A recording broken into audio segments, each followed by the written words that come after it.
In Surah Baqarah, verse 264, chapter 2, verse 264. There's a verse that Allah says, Ya ayyuhal ladina amanu, la tubtilu sadaqatikum bil manni wal adha.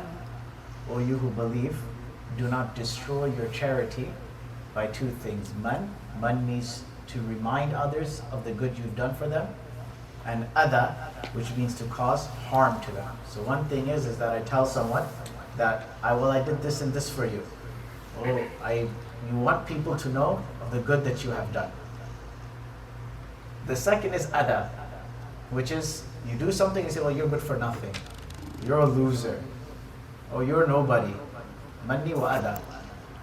And Allah gives an example of this. It's the continuation of the ayah. Kamathali Safwan. The example of it is like Safwan. Our Hafiz over here. What does Safwan mean in Arabic? Safwan is either a singular word or a plural word. Either it comes from Safwana, or the word itself in singular pattern is Safwan as well. There's also a Sahabi by the name of Safwan ibn Umayy ibn Khalf. Safwan was the son of Umayy ibn Khalf, the person who used to torture Bilal radiallahu anhu. And he became Muslim at the end after the conquest of Makkah and the Battle of Hunayn. Safwan is this rock that is very smooth. And Allah gives an example. The rock itself, Safwan, is a smooth rock. And Allah gives a parable. And He says the example of a person who reminds of their charity is like a rock. Go ahead, Kamathali. Alayhi turab. Upon it is a layer of dirt. Fasabahu wabil. A heavy rainfall came and inflicted it. Fatarakahu salda. And it left it completely empty. Now it's a great example if you read it just straight from its generic sense. That there's a rock, there's something on it, you tell other people about it, it wipes it clean. And the Prophet ﷺ is a Meccan, and his time in Medina is brief. So he comes from an area where rainfall is scarce. And in this one ayah, Allah hints towards an incredible geological concept, which is hydraulic erosion that takes place in the sedimentary and rock, the limestone and all different types of rocks. The hydraulic erosion that takes place. It's incredible. Because first and foremost, erosion takes thousands to millions of years. It doesn't happen like this. There's many ways of erosion taking place. Erosion is when the rock starts turning into different forms and it starts getting carved. There's water, there's wind, there's human resource, there's human effects on the rocks as well. But the most powerful and the most stagnant one is the influence water has in shaping rocks. And out of all the hydraulic effects, the ones of heavy rainfall is the most impactful one. And on top of that, what happens is that generally on rocks, there is a layer of soil. And what this soil does is that it proves to be a covering on these rocks. And when there's heavy rainfall, and as time progresses, that soil is pushed away, and only that barren rock remains, then there is no growth that happens in that area. And when there's no growth happening in that area, no vegetation happening in that area, then it has ecological effects. And now there's estimates that now, because of human usage of different resources and our footprint on the world currently, we are magnifying the erosion that takes place by 10 or more times than it did, 10 or 40 more times than it did in the centuries prior to us.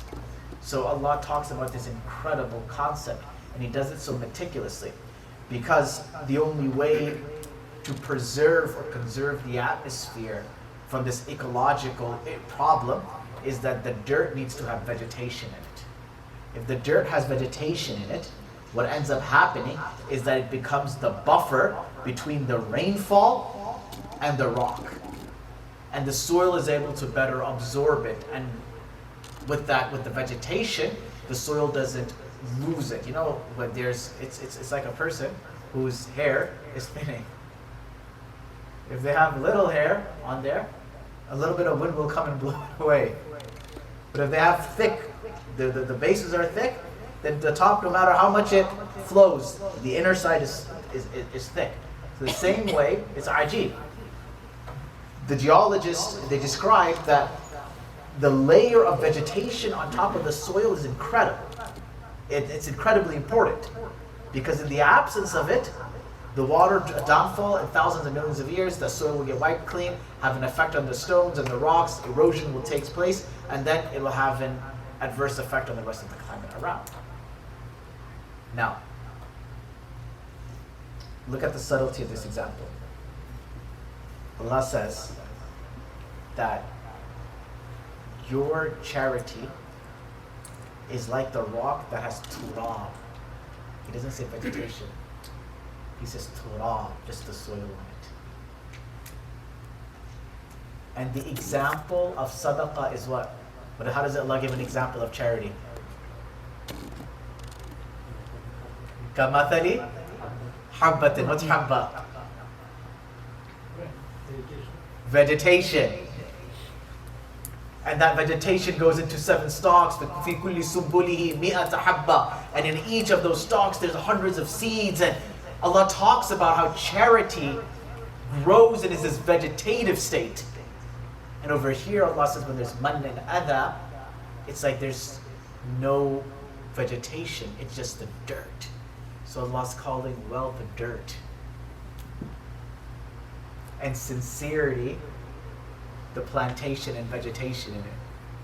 So when there's sincerity in this dirty, this dunya, things will grow and will be beneficial. And the effect of rainfall and water above is the different changes either daily in our lives or in humanity. Every sadaqah you give will have a moment till it will cease. You give a donation to this masjid, time will come when this masjid will not be existent anymore. You give a donation to some institute, that institute will have a decline one day. You give it to an orphanage, the orphanage will shut down one day. How many few things last for centuries and centuries and centuries? Am I right or wrong? A lot of things are finite. You give it for a program ends, the sadaqah is done. So Allah's giving the example, and some things take time, some short time, some long time. And this water affecting is the time, because erosion doesn't happen overnight, it takes time. So Allah says that the amount of sincerity in something will be how thick the vegetation is. And as thick the vegetation is, that's how much it will prevent the erosion that takes place over time.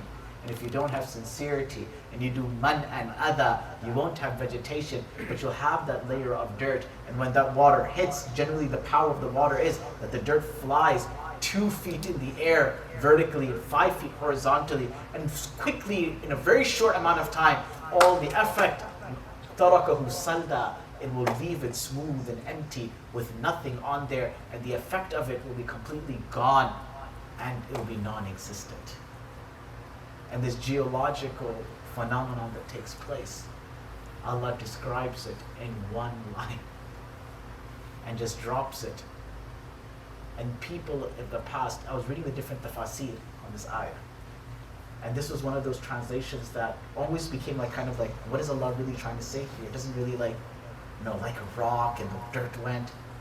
So then I started researching the whole geological phenomena of what happens, the relationship between water and rocks and erosion, and why is this important, and could the Prophet ﷺ have known this in his time? And the reality is that from where he came, there's no way a man from the desert can tell you how the water affects the rocks, who had just lived for a few decades. سبحان ربك رب العزة عما يصفون والسلام على المرسلين والحمد لله رب العالمين.